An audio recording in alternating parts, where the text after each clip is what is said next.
అందరికీ నమస్కారం. బోనాలు శుభాకాంక్షలు.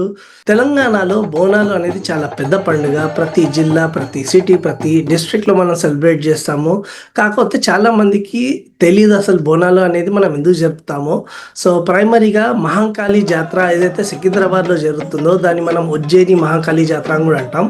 అసలు ఎందుకు ఉజ్జయిని మహంకాళి జాతర అంటామో మీకు తెలుసా? ఈ వీడియోలో నేను కవర్ చేయబోతున్న టాపిక్ అసలు బోనాలు అనేది మనం ఎందుకు జరుపుతామో, ఇంకా సికింద్రాబాద్ మహంకాళి జాతర స్టోరీ ఏంది, అసలు ఎందుకు ఆ పేరు అలా ఎందుకు వచ్చింది అనేది. సో పదండి వీడియో స్టార్ట్ చేద్దాం. ఓం త్రయంబకం యజామహే సుగంధిం పుష్టివర్ధనం.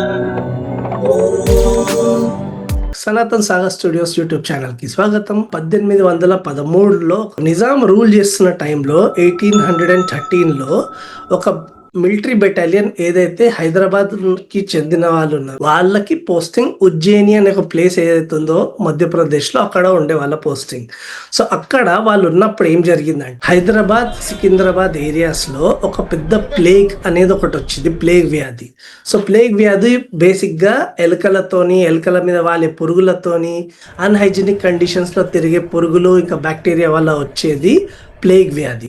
సో 1813లో చాలా విపరీతంగా పెరిగింది. సో హైదరాబాద్ సికింద్రాబాద్ ట్విన్ సిటీస్లో చాలా మంది ఎఫెక్ట్ అయ్యారు. దాదాపు 1,00,000 మంది చనిపోయారు ఆ ప్లేగ్ వ్యాధితోని. 1,00,000 మంది చనిపోవడం అనేది 20% అంటే 20% పాపులేషన్ హైదరాబాద్లో చనిపోయినట్టు. అంటే 5 లక్షల జనాభాలో 1,00,000 మంది చనిపోయారు ఆ ప్లేగ్ వ్యాధితోని. సో ఇక్కడికించి ఎవరైతే మిలిటరీ బెటాలియన్ ఉండేనో వాళ్ళు ఉజ్జయిన్లో స్టేషన్ ఉన్నందుకు అక్కడ మహాకాళేశ్వర్ టెంపుల్ ఏదైతే ఉందో గుడి, ఉజ్జయిన్లో మహాకాళేశ్వర్ మందిర్ ఎక్కడైతే ఉందో అక్కడ గాడెస్ కాళీదేవి అంటే మన మహాకాళీదేవి అక్కడ ఉండేవారు. సో వాళ్ళు దేవిని మొక్కుకున్నారు, హే దేవి ఈ ప్లేగ్ వ్యాధి అనేది ఏదైతే ఉందో దాన్ని మీరు గిట తొలగించగలిగితే మీకు బోనం అనేది మేము ఎక్కిస్తాము తిరిగి వచ్చాక అని. సో బేసిక్గా బోనం అనేది మనకు తెలుసు, అన్నము ఇంకా దాంతో బెల్లము, పెరుగు, ఇంకా వేరే ఇంగ్రీడియంట్స్ వాడతాము. ఇవన్నీ కలిపి మనము కుండలలో వండుకొని దేవికి పెడతాము. సో ఎప్పుడైతే వాళ్ళు మొక్కున్నారో చాలా మిరాక్యులస్గా, చాలా అద్భుతంగా ఆ వ్యాధి అనేది హైదరాబాద్ నుంచి వెళ్ళిపోయింది. సో జనాల్లో క్యూర్ అయిపోయారు. సో ఎప్పుడైతే ఈ మిలిటరీ బెటాలియన్ మళ్ళీ తిరిగి హైదరాబాద్కి వచ్చారో సో అప్పుడు వాళ్ళు చూశారు ఇలా విచిత్రం జరిగిందని. సో అప్పటి నుంచి వాళ్ళు ఉజ్జయిని మహాకాళి దేవి పేరు మీద సికింద్రాబాద్లో గుడి కట్టించి అప్పటి నుంచి బోనాలు పండుగ అనేది ప్రాముఖ్యతంగా మనం చేయడం మొదలుపెట్టారు. ఇప్పుడు తెలంగాణకి అది స్టేట్ ఫెస్టివల్. మెయిన్గా ఆషాఢం, జూలై, ఆగస్ట్ టైంలో ఫస్ట్ స్టార్ట్ అవుతుంది గోల్కొండ నుంచి.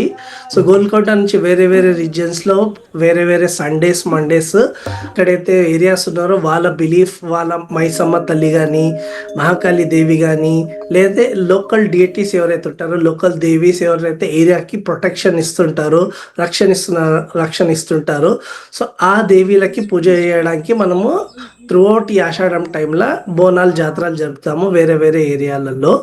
సో ప్రైమరీగా నేను చెప్పినట్టు అర్త్లీ పాట్స్ అంటే కుండలలో వంటలు తీసుకొని బోనం ఎత్తుకొని వెళ్తారు లేడీస్. మనకి చాలా ఫెస్టివ్ అట్మాస్ఫియర్ ఉంటుంది. బోనాలు మీకు తెలిసే ఉంటుంది, జాతరలు అవుతుంటాయి. దాంతోపాటే పోతరాజు జాతర అవుతుంది. సో పోతరాజు అనేది ఎవరు అంటే మన లోకల్ దేవీస్ ఎవరైతే ఉంటారో, మహాకాళి దేవి తన అవతారాల దేవిలు ఎవరైతే ఉంటారో సో వాళ్ళకి బ్రదర్ అంటే తమ్ముడు కానీ అన్న కానీ అనుకోవచ్చు. సో అతనే పోతరాజు.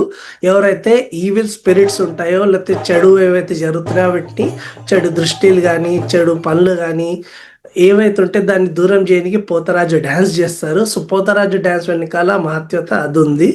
సో ఇవన్నీ ఫెస్టివల్స్ మనకి బోనాలు టైంలో జరుగుతాయి. సో ఇది ప్రాముఖ్యతంగా ఉన్న స్టోరీ మన బోనాలు జాతర గురించి. సో ఈ విషయం మీకు ముందే తెలుసుందంటే ఇంకేమైనా డీటెయిల్స్ మీరు యాడ్ చేయాలనుకుంటే కామెంట్ సెక్షన్లో ప్లీజ్ చెప్పండి. ఈ స్టోరీ మీకు ముందే తెలుసా, ఫస్ట్ టైం వింటున్నారా, ఇంకా ఇలాంటి స్టోరీస్ మీరు ఇంకేమైనా చూడాలనుకుంటే ప్లీజ్ కామెంట్ సెక్షన్లో నాకు చెప్పండి. వీడియో మీకు నచ్చినట్టయితే కింద లైక్ చేయండి. ఇంకా ఫస్ట్ టైం ఛానల్కి వచ్చారంటే ఇంకా ఇలాంటి వీడియోస్ ఫ్యూచర్లో నేను అప్లోడ్ చేస్తే మీరు చూడాలనుకుంటే ప్లీజ్ సబ్స్క్రైబ్ చేయండి. ఇంకా ఛానల్ గ్రో కావడానికి ప్లీజ్ హెల్ప్ చేయండి. థ్యాంక్ యూ సో మచ్ ఈ వీడియో చూసినందుకు. నెక్స్ట్ వీడియోలో మళ్ళీ కొత్త స్టోరీతో మళ్ళీ కలుద్దాం. Thank you so much. Bye bye.